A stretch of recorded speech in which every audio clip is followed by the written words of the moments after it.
6 چیزیں ہیں جو کسی بندے کو زیرو سے کلائمیکس تک لے کے جا سکتی ہیں. پہلی چیز ہے ول، کہ کیا اس بندے میں ارادہ ہے. اگر ارادہ ہے تو ایک شرط پوری ہو گئی. اگر ارادہ نہیں ہے تو آپ ارادہ پیدا کر سکتے ہیں، آپ اسے شوق دلا سکتے ہیں. دوسری چیز ہے سکل. سکل کا مطلب یہ ہے کہ جو کام اس سے نہیں ہو پاتا، کوئی اس کو سمجھا دے کہ یہ کام کیسے کرتے ہیں. میتھ کا سبجیکٹ اس کو نہیں آتا تو اب آپ کا فوکس ہونا چاہیے کہ کوئی ٹیوٹر ہو جو میتھ کا سبجیکٹ اس کو کرا دے. تو یہ ہے سکل. یا اگر وہ کانسنٹریٹ نہیں کر سکتا پڑھائی پہ تو آپ کو ایسے لوگ مل جائیں گے جو کانسنٹریشن سکھائیں گے. تو سکلز جو ہیں وہ پہلا جو ہے، پھر دوسری سکل ہے. تیسری چیز ہے کہ اس کو ایسے لوگوں میں چھوڑ دیں کہ جو پڑھنے لکھنے والے ہوں اور کامیاب ہونے والے ہوں. جیسے ایک دن میں کہہ رہا تھا کہ اگر آپ میں سے کوئی بھی ٹین ایجر یہ تہیہ کر لے کہ اس نے 5 دوست چننے ہیں جن کے اندر یہ خوبیاں ہوں کہ وہ پڑھنے والے ہوں اور وہ نشہ نہ کرنے والے ہوں اور وہ مالی طور پر آسودہ فیملیز سے ہوں اور ان کا کردار اخلاق اچھا ہو اور وہ شکل صورت کے بھی اچھے ہوں، یا جو بھی آپ خوبیاں تلاش کرنا چاہتے ہیں، تو ایسے لوگوں کے اندر موو کرتے کرتے آپ کے اوپر ان کا رنگ چڑھے گا. جیسے کہتے ہیں نا، خربوزے کو دیکھ کے رنگ پکڑتا ہے، لیکن آپ نے کبھی کسی خربوزے کو دوسرے خربوزے سے باتیں نہیں کرتے دیکھا ہوگا. خربوزے کو دیکھ کے رنگ پکڑتا ہے. چوتھی چیز جو ہے وہ ایک مینٹور ہوتا ہے یا گرو ہوتا ہے کہ جو وہ منزل حاصل کر چکا ہوتا ہے جو اب وہ دوسروں کو سکھا رہا ہوتا ہے. چوتھی چیز گرو ہے کہ آپ اپنے بچے کے لیے یا اپنے لیے کوئی گرو تلاش کر لیں. یہ گرو زندہ انسان بھی ہو سکتا ہے. یہ گرو وہ انسان ہو سکتا ہے جو کہ دنیا میں پہلے تھا پر اب نہیں ہے، پر اس نے اپنی کتابوں میں یا اپنی باتوں میں سارے راز بتا دیے.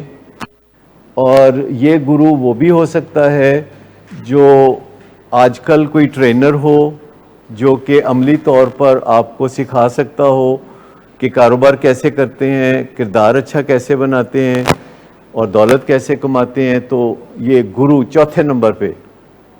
اور 5ویں نمبر پہ ایک طریقہ ہے جسے ہم کہتے ہیں کہ روزانہ بہی کھاتہ بنانا، روزانہ کی پروگرس چیک کرنا. انوینٹری. اگر آپ چاہیں تو ایک انوینٹری ہے جو میں روزانہ کرتا ہوں. اگر آپ چاہیں تو ابو بکر سے وہ مثال لے سکتے ہیں کہ 100 باتیں ہیں جو ایک صفحے پہ لکھی ہوئی ہیں، اور روزانہ صبح اٹھ کے سب سے پہلے 3 منٹ میں ان 100 باتوں کے اوپر یا تو کراس لگانا ہوتا ہے یا ٹک مارک لگانا ہوتا ہے یا 10 میں سے نمبر دینے ہوتے ہیں. It takes only 3 minutes. 100 باتیں، اور وہ پچھلے دن کے بارے میں ہوتی ہیں کہ کل یہ کام میں نے کیسا کیا تھا، نیند کیسی تھی، میرا کھانا پینا کیسا تھا، میرا بولنا چالنا، رہن سہن، اخلاق، لباس، اور ٹی وی کیسے دیکھا میں نے، کتاب کتنی پڑھی، اچھے لوگوں کو ملا کہ نہیں ملا. وہ ساری باتیں موڈ مزاج کے بارے میں، کام کاج کے بارے میں 100 باتیں ہیں جو صبح اٹھ کے 3 منٹ میں اس میں سے گزرتا ہوں. آپ چاہیں تو وہ اپنے لیے بنا سکتے ہیں اس میں تبدیلیاں کر کے، اور اس کی ایک اسپائرل بائنڈنگ کروا لیتے ہیں پرنٹنگ کرا کے. تو روز کی تاریخ آپ کے سامنے آئے گی اور آپ ایک پینسل سے اس کے اوپر نشان لگا سکتے ہیں، تیزی سے ٹک مارک کر سکتے ہیں. It takes only 3 minutes, not more than that. تو یہ 5واں فیکٹر ہے جس کو انوینٹری کہتے ہیں. انوینٹری بئی کھاتے کو کہتے ہیں، جیسے پرچون کے دکاندار بھی بناتے ہیں اور بڑے بڑے سیٹھ لوگ بھی بناتے ہیں. اور چھٹی چیز ہے بے جان چیزوں سے فائدہ اٹھانا. جیسے ماحول ہے، جیسے کہ آپ کا سمارٹ فون ہے، بے جان چیز ہے لیکن اس سے زیادہ جاندار چیز کوئی نہیں ہے. کتابیں بے جان ہیں.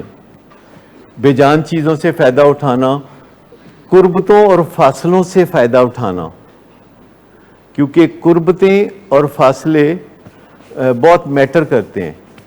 دیکھو نا، عثمان اتنے کڈا اداس بیٹھا ہے، ایتھے ہسدا سی، ٹھیک ہے، کتنا فرق پی گیا جی.